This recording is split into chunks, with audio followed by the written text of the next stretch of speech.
подари на брат си едно камионче.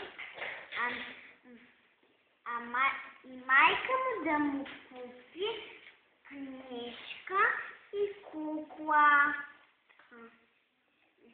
И то попитало майка си: мамо, може ли да ми купиш тези 3 играчки?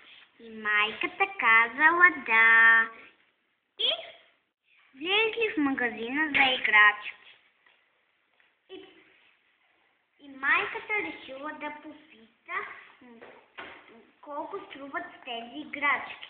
Продавачът казал: камиончето струва 2 лева.